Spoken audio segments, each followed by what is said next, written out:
This video is for sleep, if you dare. Because tonight, you're not falling asleep to silence. You're falling asleep to terrifying stories about things that pretend to be human. The legend of the Skinwalker. Something that uses voices you trust.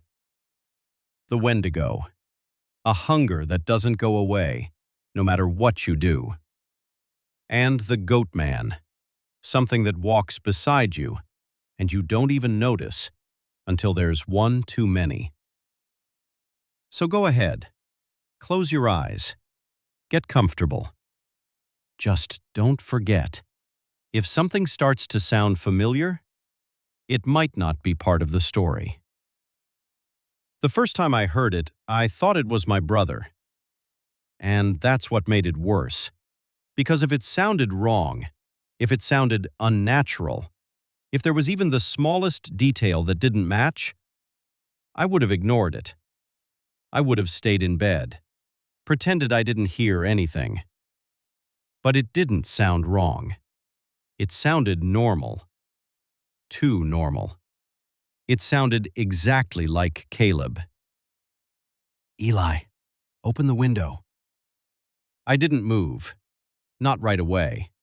Not because I understood what was happening, but because something inside me, something I couldn't explain, told me not to. It wasn't fear. Not yet. It was hesitation. Like my body was waiting for my brain to catch up.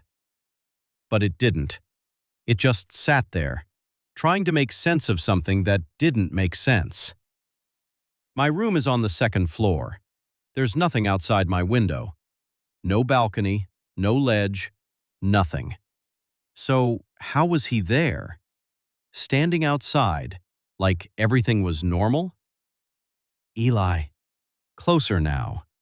Softer. More patient. Like it knew I was listening. Like it knew I was thinking. "Caleb?" I said. Silence.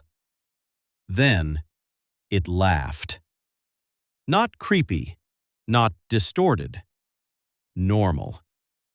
That's what made it worse. "Yeah," it said. "Who else would it be?" That's when something shifted. Not outside. Inside. Something in my chest tightened. And for the first time, I felt it. Something wasn't right. Then my door slammed open.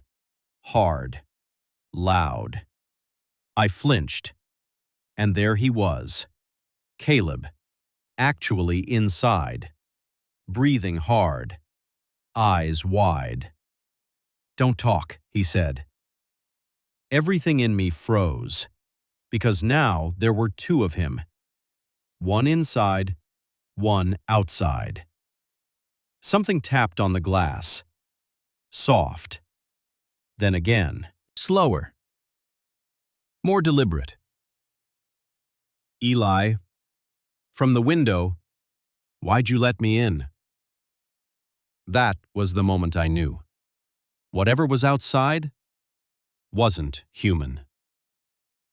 Caleb moved fast, pulled the curtains shut, stepped back. "Did you open it?" he asked. "No." "Did you look outside?" "Not really." Good. That word came out fast, too fast, like it mattered more than anything else. Then, something scraped up the glass. Slow. Like nails dragging along. Thicker. Strong. I flinched. Caleb grabbed my arm. "Don't go near it." "What is that?" I whispered. He didn't answer. And that silence told me everything. Then, a gunshot echoed outside. Sharp. Close. I jumped. Caleb didn't. He just went still. Listening. And then, from outside my window, in my dad's voice, "Boys, open up." Perfect. Every detail. The tone. The way he said, "boys." Everything. I looked at Caleb, and his face went pale. Not confused, not scared, recognizing. He pulled out his phone, showed me the screen. Do not open the window. Do not look outside. If it talks, ignore it. My chest tightened. Speeding. Action. What do you mean, again? He didn't answer, because outside, the voice spoke again. It's freezing out here. 1, 2, 3. It wasn't freezing. That's when I realized. It didn't understand what it was saying. It just knew what it was supposed to sound like. Come on, Caleb said. He grabbed my arm. We moved, fast, out of the room, into the hallway. The house isn't empty. The house felt wrong, too quiet, too still. Then we heard it. A floorboard downstairs. Creak. We froze because no one else was home, and something was walking through our house. Slow, deliberate, like it belonged there. Then the back door opened. Slow, heavy. And a voice came from downstairs. Boys? Dad. Perfect. Too perfect. I whispered, That's him, right? Caleb shook his head. No. How do you know? Because Dad's still outside. That didn't make sense, but I believed him. The voice downstairs said, Put some lights on. Caleb whispered, That's not how he talks. Then, the footsteps started coming upstairs. 1 step at a time. Slow, controlled, not rushing, like it knew we had nowhere to go. Caleb grabbed me, pulled me into his room, locked the door, grabbed a bat. We stood there, listening. The steps stopped outside. Silence. Then, in my voice, Caleb? He stepped back, like something inside him broke. Then, it laughed. Wrong. Stretched, like it didn't understand what laughter was. The handle turned. Once, twice, then stopped. Silence. Then footsteps, walking away. Caleb checked the window, looked, pulled back fast. What? I whispered. There's something on the roof. Above us, something dragged. Slow, heavy. From one side to the other. Then stopped. Right above us. And through the vent, in my mom's voice, Boys, I'm home. Everything after that happened fast. Too fast. Voices, more than one, inside, outside, everywhere. Then Caleb said the rule. If it gets inside, you don't let it leave. We ran. To the kitchen. Turned on the gas. The smell filled the air. Something moved behind us. More than one. He lit it. Hesitated. Then threw it. Everything went white. I woke up outside. The house was gone. Burned. Ash everywhere. Then, footsteps. I turned. Caleb. Alive. You made it, I said. Yeah. Something felt wrong. Say it, I said. The rule. He smiled. Soft. perfect. If it gets inside, you don't let it leave. That wasn't it. His face shifted, just slightly. You forgot. And that's when I realized one of them made it out. If you ever hear something outside your window, using a voice you trust, don't open it. Because if it gets in, it doesn't need to leave. The last one in line isn't human. If you're walking in the woods with friends, count them. Not once, not casually, count them again. Because if you don't notice when it changes, you won't notice which one isn't real. And by the time you do, it's already too late. We weren't supposed to be there that late. It started as something normal, just a hike. 6 of us. Me, Jordan, Marcus, Tyler, Chris, and Evan. We'd done trails like this before. Nothing serious, nothing dangerous. Just something to get out of the city. Clear your head. We got there in the afternoon. The sun was still up. The trail was clear. Everything felt normal. Too normal. That's how it always starts. The first feeling. At first, nothing felt wrong. We were joking, talking, messing around, the usual. Then slowly, it got quiet. Not suddenly, not in a way you'd notice right away.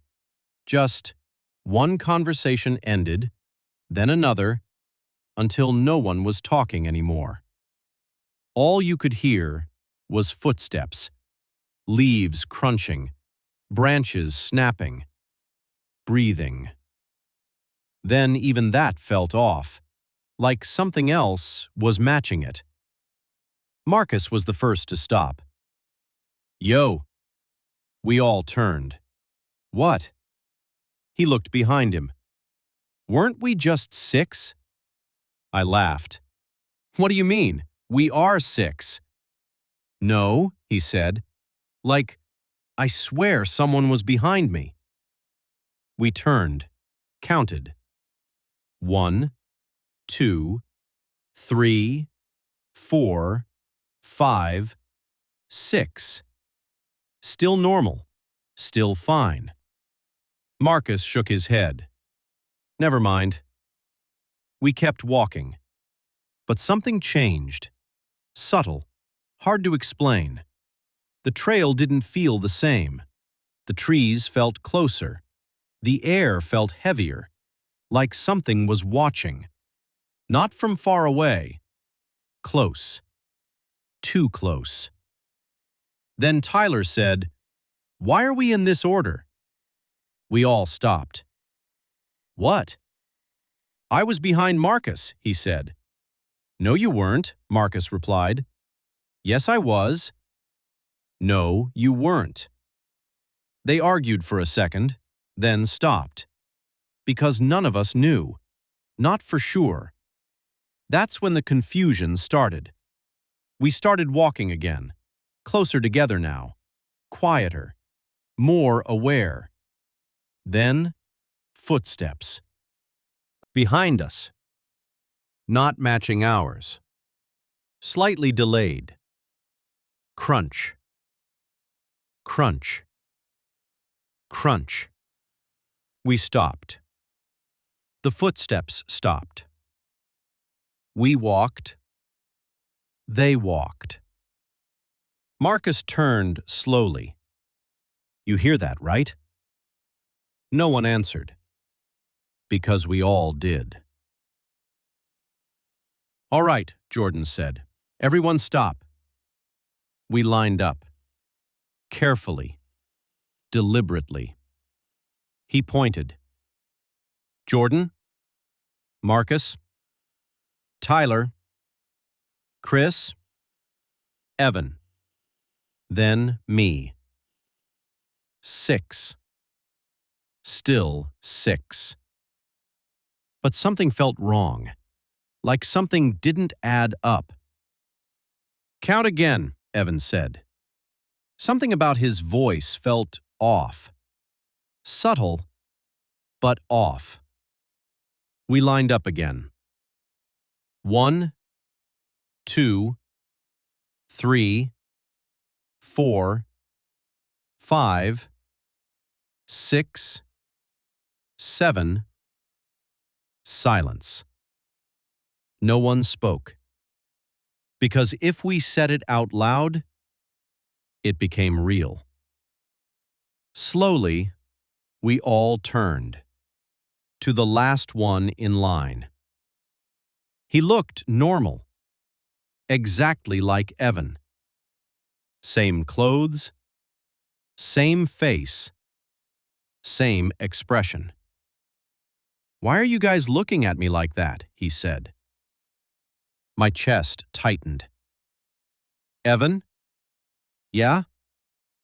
Which one are you?" He frowned. "What do you mean?" Jordan stepped forward. "Say something only we'd know." Evan blinked. "Like what?" "Anything." He hesitated, then said, "Remember that time we ditched class and went to the mall?" Marcus shook his head slowly. "That wasn't you." Evan didn't react, didn't argue, didn't question it. He just said, "Oh, right," and smiled. Just slightly. That was enough. "Don't run," it said. We hadn't moved, but it knew we were about to. "You didn't notice when I joined." That line hit different, because it was true. We didn't notice. Not when, not how. It didn't replace anyone. It didn't take someone's place. It just walked with us. "We split up," Jordan said. "Worst idea possible." But we didn't argue. We couldn't think clearly anymore. We ran. Different directions. Branches hitting our faces. Feet slipping in the dirt. No plan. Just escape. I ran until I couldn't hear anyone else. Just my breathing. And My action. footsteps. Cue. Then, footsteps behind me. I froze. Slowly turned. One person. Jordan. Relief hit instantly. Keep going. "You good?" he asked. Cut it. Cut. "Yeah." We stood there, catching our breath. Then he said, "How many were we again?" My stomach dropped. Because I didn't know. We started walking again. Together. Closer than before. Then, I counted. Footsteps. Mine, his, and another. "There's 4. He stopped, slowly turned his head toward me, and smiled. That same slight smile. It doesn't chase you. It doesn't hunt you. It doesn't replace you. It walks with you. And you don't notice until you're the extra one. The hunger that doesn't end. If you ever get lost in the snow and the hunger feels wrong, not normal hunger, not the kind that builds slowly, not the kind you can ignore, something deeper, something that doesn't go away. You need to stop.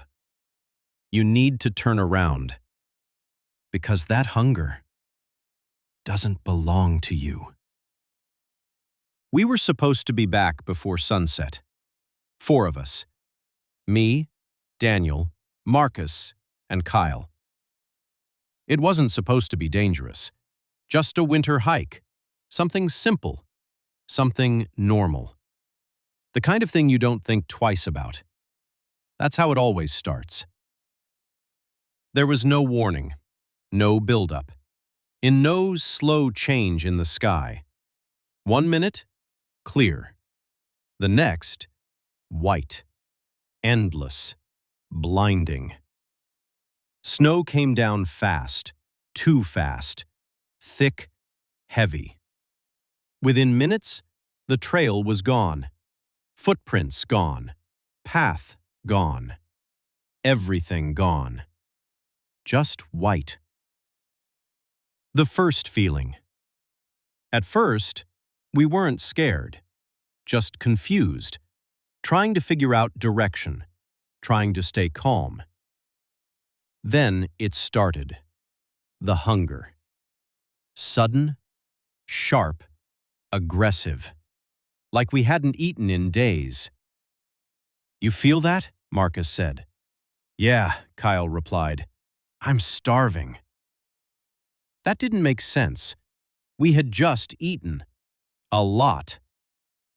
But the feeling didn't go away. It got worse. Then we saw it. At first, just a shape between the trees, barely visible through the snow. Then, clearer. Tall. Too tall. Limbs too long. Body too thin. Standing still. Watching us. It didn't move. Didn't react. Just waited. "Go," Daniel said. We didn't argue. We ran. Snow crunching. Branches snapping. Breath burning in our lungs. But behind us, something followed. Not fast, not chasing, just keeping up. The hunger came back stronger. Not pain anymore. Something else. A pull. A need. Marcus fell. Hard. Didn't get up. "I can't," he said. Flat. Empty. "Leave me." That thought hit instantly. He's right. Leave him. I froze. Because I didn't just hear that thought. I believed it. Then we heard it. "Help." Weak. Human. "I can't move." Closer. Too close. "We have to check," I said. "No," Daniel said immediately. "That's not real." The voice came again. "I'm so cold." Then it stopped. Completely. That silence was worse. At some point, Marcus was gone. No sound, no scream, no struggle. Just gone. "We didn't hear him stop," Kyle said. Daniel shook his head slowly. "He wasn't behind us." That hit harder than anything else, because it meant we didn't notice. Or worse, we didn't care enough to. "I read about this," Daniel said. "The Wendigo. It doesn't just eat you. It makes you want it." Then we saw it again. Closer now. And this time, it looked like Marcus. "Guys, I'm okay now." His voice, perfect. But his mouth, wrong. Too slow. Too wide. And for a moment, I saw it swallow. Marcus wasn't missing. Marcus was gone. We ran again, but something changed. The hunger didn't stop. It grew. Stronger. Clearer. Then I smelled something. Warm, rich, like food. I looked at Kyle. He smelled it too. "What are you thinking?" I asked. "Nothing," he said. But I knew, because I was thinking it too. Daniel stopped. "It's already closer than we think." He looked at Kyle. "When did you last feel cold?" Kyle hesitated. "I feel fine." That's when I noticed. His breath. There wasn't any. No fog. Nothing. "You fell behind," Daniel said. Kyle smiled, just slightly. "You noticed." The voice changed, layered, wrong. "You were thinking it." It looked at me. "You still are." Then it said, "Eat." Everything stopped. My thoughts went quiet. The cold disappeared. The fear faded. All that was left was hunger. I looked at Daniel, and for a moment, he didn't look like my friend. He looked like something else.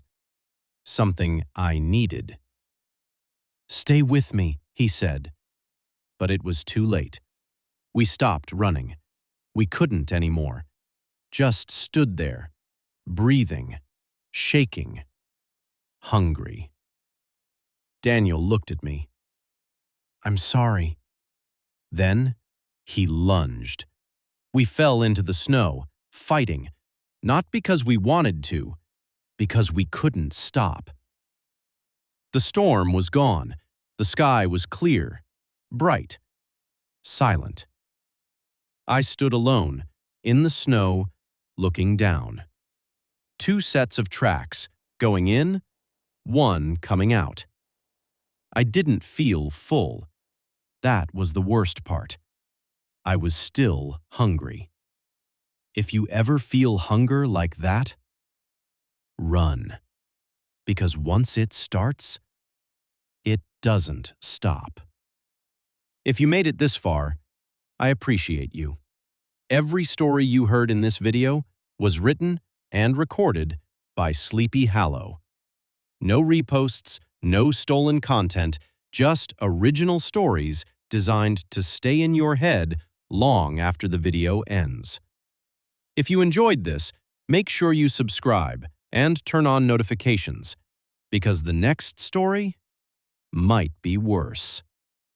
And remember, if you hear something outside your window, or walking behind you, or calling your name, using a voice you trust, don't answer.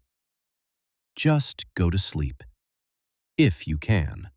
The mimic on the trail. It answered before I did. If you ever hear your own voice in the woods, run. Because if something out there knows how you sound, it's already been listening. We weren't supposed to stay on the trail that late. It was me, Aaron, Luke, and Ben. Just 4 of us. That's what made it easy to notice when something felt wrong. At first, it was just echoes, normal ones. We'd joke around, yell into the trees, hear our voices come back a second later. Nothing weird. Nothing worth thinking about. Then Aaron shouted, "Yo!" And before the echo came back, something else answered. "Yo." Same voice, same tone, too fast, too close. We all stopped. Luke laughed first, nervous. "Okay, who did that?" No one answered, because no one moved. No one even looked like they were about to mess around. Then Ben said, "Do it again." Aaron stared into the trees, then shouted louder, "Who's out there?" This time the answer came from deeper in the woods. "Who's out there?" Same voice, same rhythm, but wrong. Like it was repeating sounds without understanding them. We should have left right then. Instead, we kept walking. That was the mistake. At first, it stayed far away, repeating little things, words, laughs, a cough, the sound of Ben clearing his throat. Then it got bolder, closer. When Luke stumbled on a root and muttered, "Damn it!" something off the trail whispered, "Damn it!" right back. Quiet, almost playful. None of us talked after that. We just walked faster. And the faster we walked, the closer it got. You could hear it matching us, not perfectly, just enough. A snapped twig half a second after ours, a footstep one beat late, breathing in the dark that didn't belong to any of us. Then Ben stopped. We almost ran into him. "What?" Aaron said. Ben turned slowly and looked at all of us. "Who just said my name?" No one answered, because none of us had. Ben swallowed hard. It was right next to me. We left the trail after that. Not on purpose. We were just moving fast, not paying attention, trying to get back to the parking lot. But the trees got thicker, the light got lower, and that thing kept getting smarter. It stopped repeating full sentences, started choosing, using little things. My laugh, Aaron's cough, Luke saying, "Bro," Ben saying, "Wait," just enough to make you turn your head, just enough to break your focus, just enough to get you separated. That's how it got Luke. 1 second he was behind me, the next I heard him off to the left saying, "Guys, over here." Aaron started toward the voice immediately. I grabbed him. "No, that's Luke." "No, it isn't. How do you know?" Because the real Luke was still behind us, breathing hard, too scared to speak. When Aaron realized that, he went pale, and from the dark to our left, Luke's voice laughed. Not normal, too flat, too stretched. Then it said, "Almost." That's when we ran. Not in a group, not cleanly, just panic. Branches in our faces, dirt under our shoes, roots catching our feet.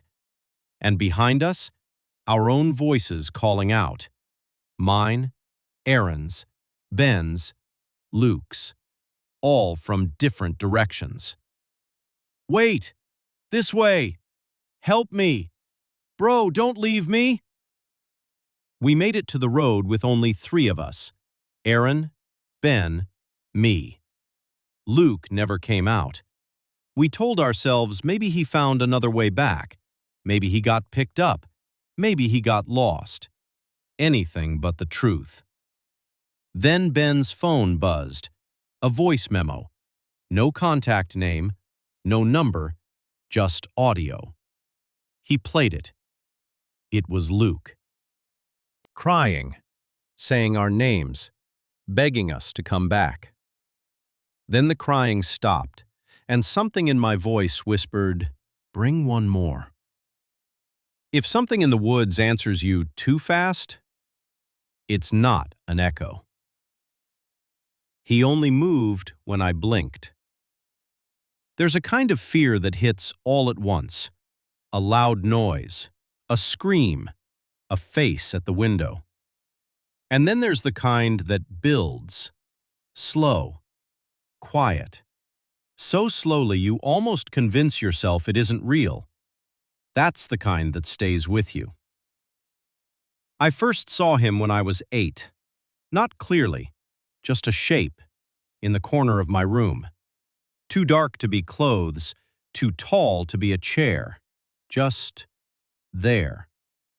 I remember pulling the blanket over my head and waiting for morning. That's what kids do when something doesn't make sense. You hide from it. And when the sun comes up, you pretend it never happened. In the morning, the corner was empty, so I forgot about it, or tried to. Then I saw him again when I was 12. Same corner, same shape. Only this time I was old enough to know my room, to know what belonged there, and that thing did not belong there. I stared at it for what felt like an hour, waiting for it to move. It didn't. Eventually, I turned my lamp on, and it was gone. That should have made me feel better. It didn't. Because if it was just my imagination, why did it always stand in the exact same place? Why did it always look the same height? Why did it always feel like it was watching me? I never told my parents. What was I going to say? There's a man in my room, but only when it's dark? That only works when you're little. At some point, people stop calling that scary. They start calling it something else. So I kept it to myself. And over the years, it kept coming back. Not every night, not even every month, just enough to make me wonder if it had ever really left. Then, when I was 16, it changed. I woke up around 3 in the morning and looked at the corner. He was there, but closer. Not by much, maybe a foot, maybe less. Close enough that I noticed instantly.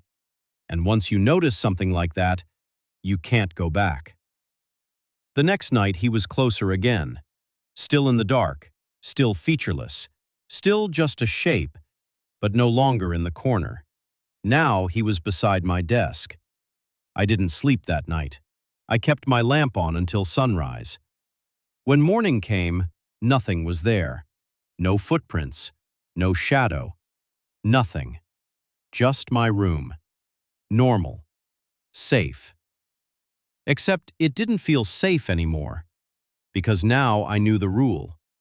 He moved, just slowly enough that if I wanted to stay sane, I'd have to pretend I didn't see it. For a week, I slept with the lights on. Then my lamp burned out. I told myself I'd replace it the next day. I didn't. That night, I woke up and looked across the room. He was at the foot of my bed, not standing in the shadows anymore, standing where moonlight touched him. And for the first time, I could see details. A face, or something like that. Too pale, too smooth. Eyes that looked darker than the room around him. And a smile. Not wide, not dramatic, just patient, like he knew he didn't have to rush. I couldn't move. I don't mean I was scared. I mean I literally could not move. I lay there staring at him while he stared back. Then he lifted one hand, slowly, and pointed to the wall beside my bed. I looked. There was nothing there. When I looked back, he was gone. The next morning, on the wall where he had pointed, there were fingerprints. Long, gray, like something dirty had dragged its hand across the paint. That was the first time I told anyone.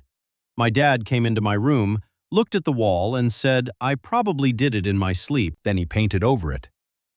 Didn't ask questions. Didn't want answers.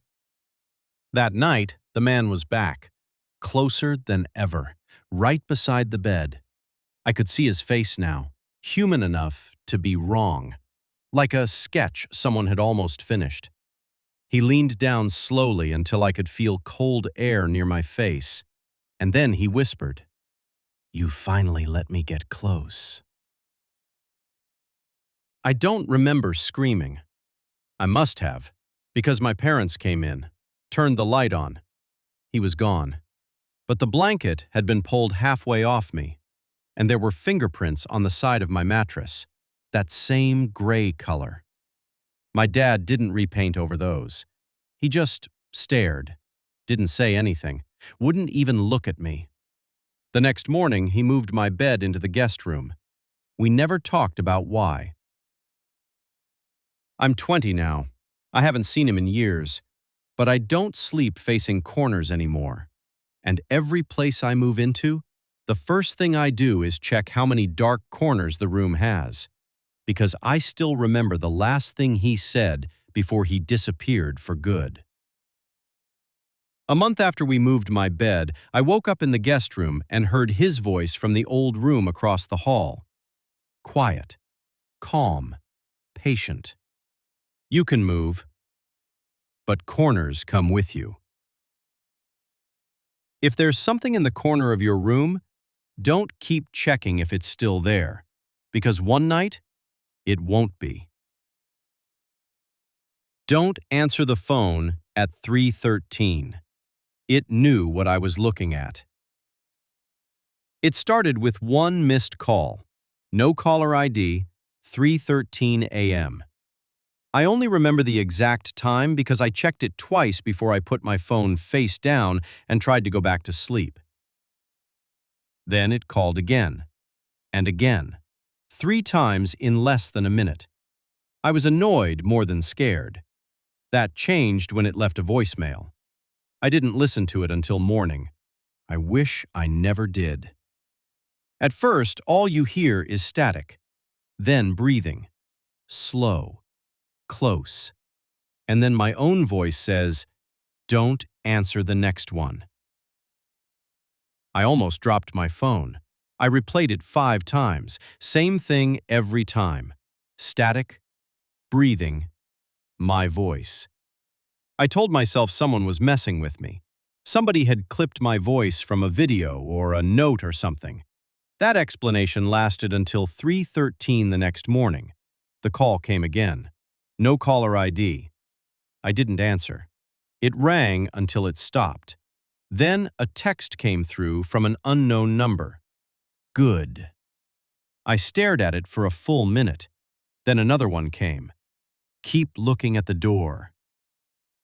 My bedroom door was open, just a crack. I hadn't even realized I was facing it. My whole body went cold.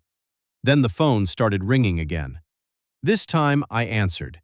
Not because I was brave, because whatever this was, already knew too much. I held the phone to my ear and said nothing. For a few seconds there was only static. Then breathing. Then a whisper. Don't move. I froze. The voice was mine, exactly mine. And then it said something I'll never forget. Something is about to pass your doorway. I stared at the crack in the door. Nothing happened. 5 seconds. 10. Then a shadow moved past. Fast. Too fast to be a person walking normally. Just a shape sliding across the hall. My hands started shaking so hard I nearly dropped the phone. "What do you want?" I whispered. The voice on the other end breathed in slowly, then said, "To help." I hung up, locked my door, didn't sleep. The next morning I searched the hall for anything weird. Nothing. No marks, no signs, no reason to believe any of it had happened. Except my call log, and the voicemail, and the texts. That night I waited with the lights on. 3:13 came. Nothing. 3:14. Nothing. I almost laughed. Then my phone buzzed. No ringtone, just a vibration. Unknown number. Under the bed. I don't know why I looked. Instinct, maybe. I leaned down slowly and checked. Nothing. Then the phone buzzed again. Too slow. At the same moment, something tapped underneath the mattress. Once. From inside the frame. I jumped back so hard I hit the wall. The phone rang. I answered immediately. "Stop this!" Static. Breathing. Then my voice said, "You keep checking where it was. You're supposed to look where it's going." I looked up. At my closet. The door was open an inch. I knew for a fact it had been shut. Then it moved. Not fully, just a little wider. Then the call ended. After that, I stopped sleeping in my room. I took the couch downstairs. My parents thought I was being dramatic. They laughed when I said I kept getting calls from myself. That stopped the third night, because at 3:13 the house phone rang. Not my cell, the actual house phone, The one nobody used. My dad answered it, listened for maybe 3 seconds, then slowly looked at me and hung up. He didn't say what he heard, wouldn't, just unplugged the phone from the wall. At 3:14, my phone buzzed. He heard it too. The next message came right after. Don't let him check the basement. I ran to the basement door. Too late. My dad was already opening it. He turned on the light. Nothing there. He looked back at me like I'd lost my mind. Then the light at the bottom of the stairs went out. Not flickered, out. And something down there laughed.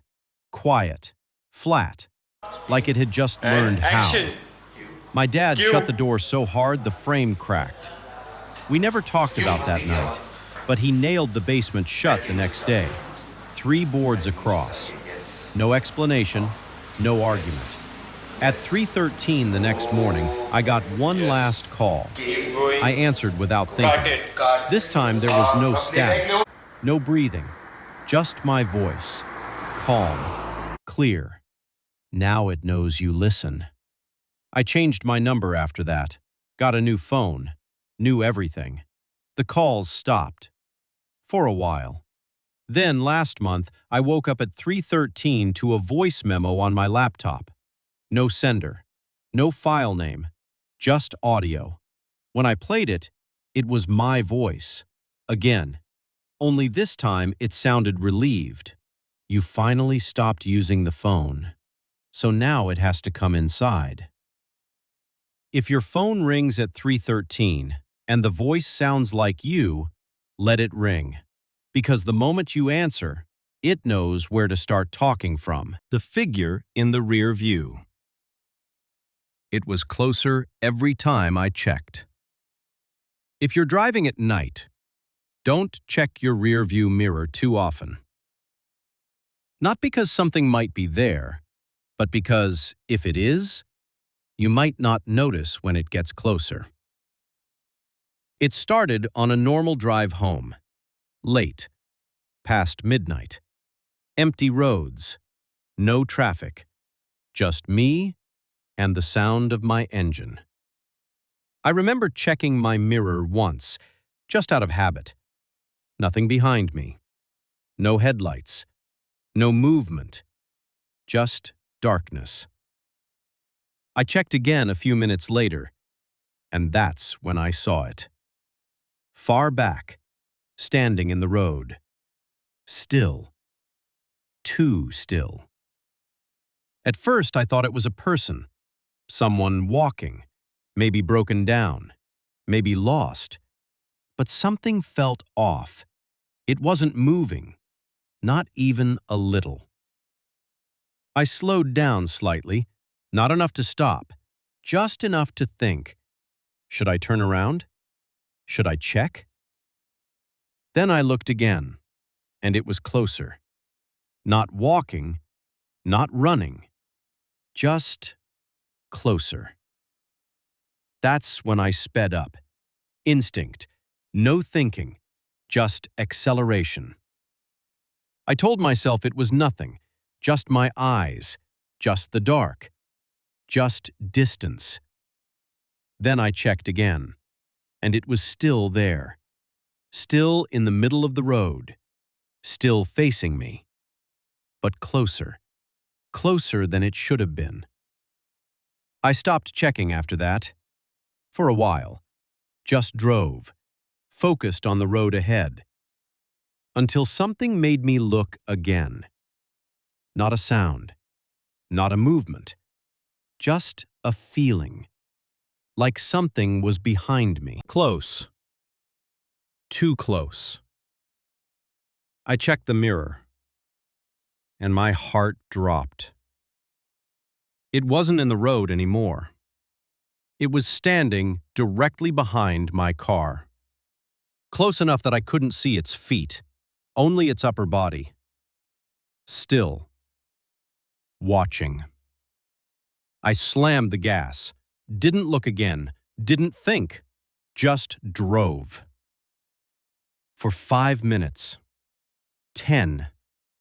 I didn't check. I couldn't. Then I did. And it was gone. Relief hit instantly, too fast, too strong.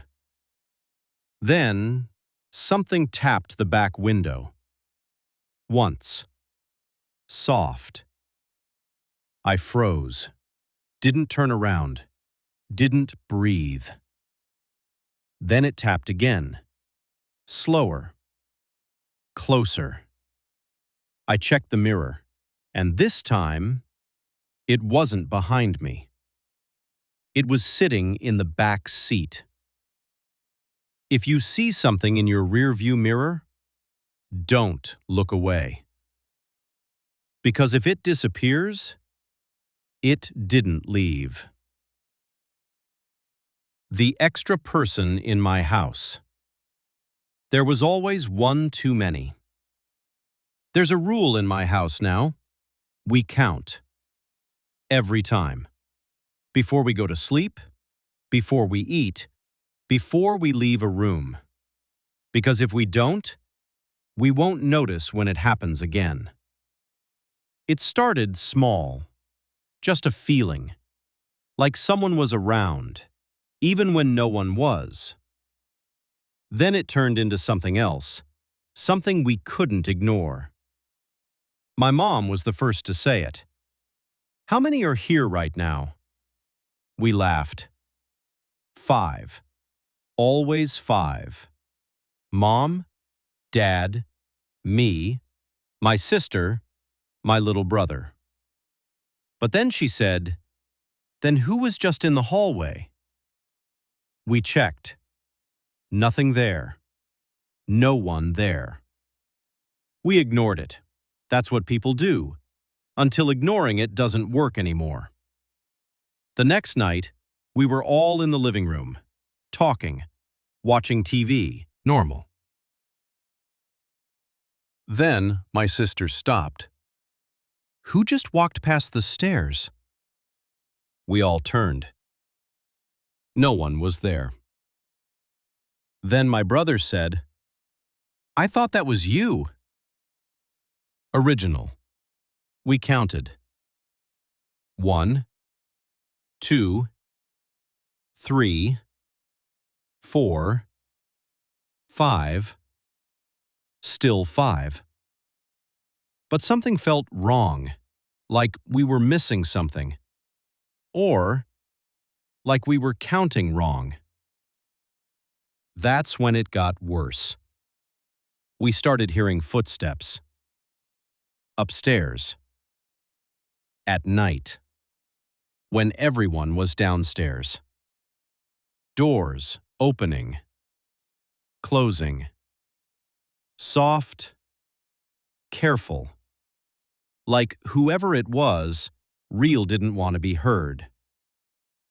Then one night, we counted again. But this time, something didn't add up. There were 6 voices. We froze. No one spoke. Because we all heard it.